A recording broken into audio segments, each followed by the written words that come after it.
Hello everyone. The introduction to sales and marketing is strategy. So, your sales and marketing strategy is your strategy for reaching out to engaging with and turning the target prospects into profitable customers. Many of the students think that marketing and sales is the same. It may be possible that if you are a marketing student or if you have the specialization in marketing, and when you are going for a job interview, the first question that you can expect is that what is the difference between sales and marketing? So, marketing is about creating the awareness about your product or service among your target customers, that is to understand the customer needs and demands and how to generate the leads, how to highlight the benefits of your products and services which is being offered by your organization. However, on the other hand, sales department is going to convert those leads, and sales department is actually going to generate the actual customers. So, the sales strategy explains how you will market to the target demographics and the customers and convert the prospects into buyers. So marketing generate the leads, sales convert it into the actual clientele. So the marketing and sales department of the organization works parallel. In many of these small organizations, the sales department is the part of the marketing department. However, when you are talking about the large organizations, global organizations like Nestle, you are talking about Abbott, you are talking about Unilever. So they have the separate marketing department and separate sales department. However, they work closely. So let's suppose that Unilever is going to launch one of the new soap brand.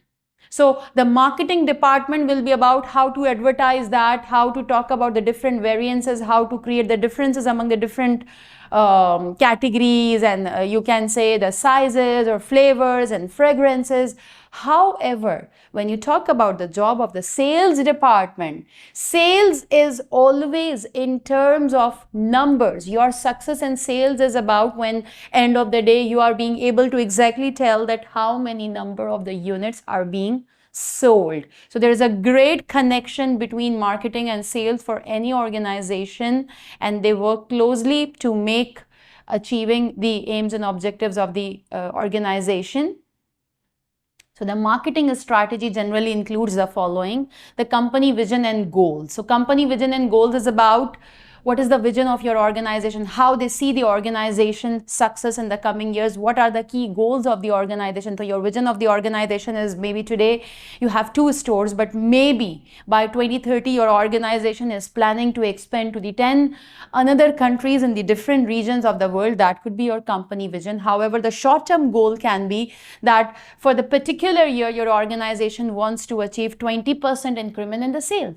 So your marketing must be aligned to your company vision and goals and aims and objectives.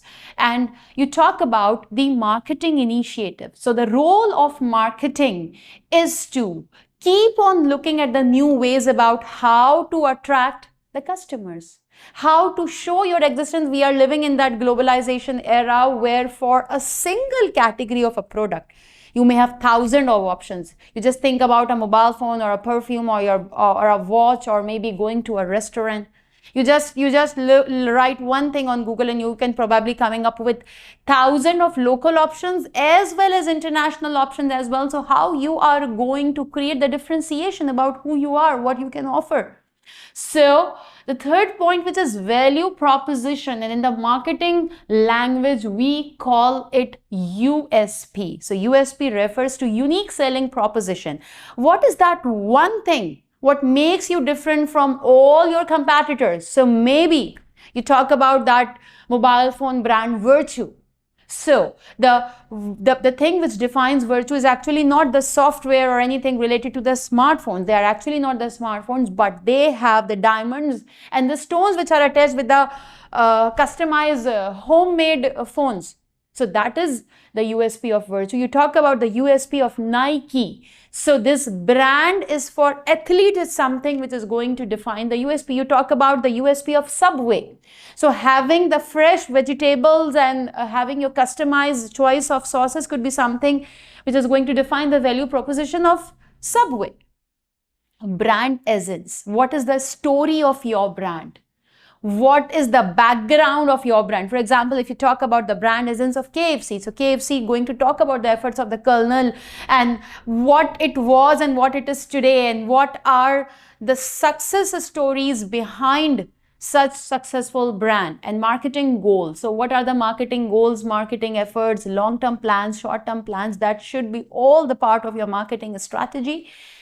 Then when you are talking about the combined marketing and sales strategies, the marketing and sales never operate in isolation. You need to keep the eye on each and every move of your competitor. So let's talk about the competitive rivalry between Coca-Cola and Pepsi. As Coca-Cola make some price discounts during the festive season like Christmas or Ramadan, you will always see the competitor is also going to do something. You talk about the comparison and the competition between Nike and Adidas in this case. So the marketeers always look at the competition and likewise they try to adjust the moves. Positioning, we just talked about it, that what is that one thing which is going to make you stand out among the crowd? The buyer personas. The buyer personas about your buyer classifications, the target group, the characteristics, the personality traits of those people who are interested in buying the products and services of your organization. So we were talking about Nike. So one of the buyer persona for Nike customers is that they are athletes. They are sportsmen. But when you are talking about the buyer personas for the Subway customers, they are health conscious. But when you are talking about the buyer personas for Rolex, they belong to elite class of the society, and that's why they want the best and they want to have the luxury feeling when they are even wearing the watch. The SWOT analysis. So the analysis for the strengths, weaknesses, opportunities and threats which are coming your way. What are the good things? What are the bad things? What are the opportunities that you can target, and what are the threats to your business, which could be a competition, and what could be the change in the technology. A very good example for what makes the failure of Nokia is they were not being able to compete with the latest technology what iPhone was bringing on. And the marketing channel strategy, which is about if you are using the direct channels or indirect channels for marketing, you are just directly selling to your customers, or you have the suppliers, you have the warehouses, and you have all the another retailers, wholesalers involved in this process, or you are making a combination of two. When we are talking about the sales strategy, so the sales strategy include these kind of strategies, which is prospecting.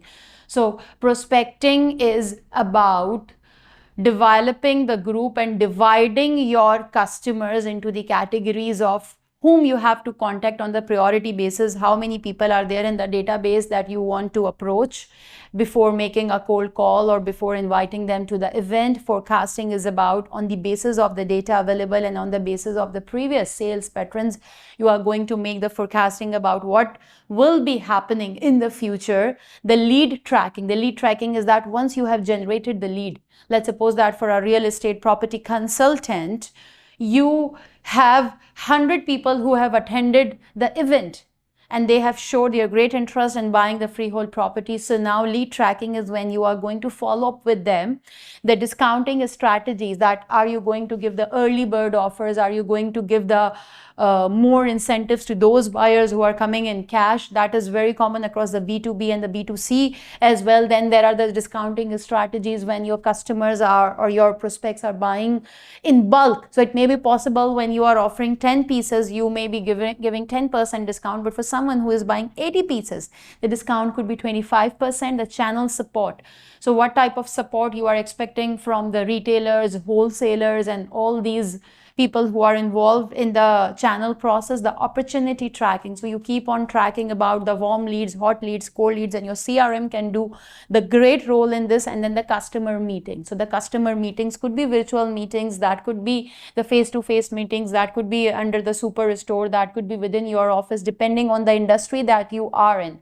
Maybe possible for some of the customer meetings you are going to their office. That's very common for the credit card and the insurance. But maybe in case of the software developing house, you are expecting your customers to come see your setup where you are giving to give the presentation, and that's how you are willing to close the deal.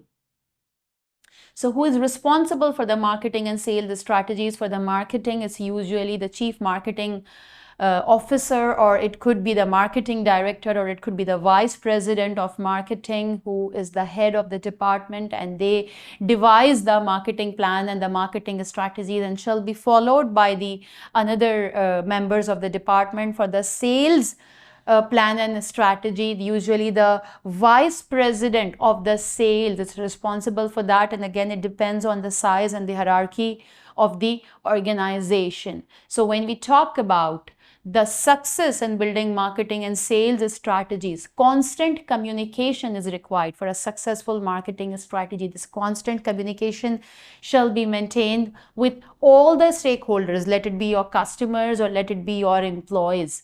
And then you should be able to have a very good market research about your customers, market research about your competitors. That could be the customer surveys, feedbacks, evaluations before launching a new product or a service. You must be able to do the focus groups, interviews, observations, experimentations to make sure, and doing the pilot testing as well to understand the market. A good sales strategy relies on the work of the marketing team by focusing on particular prospects who are most likely to purchase. So that is about this video.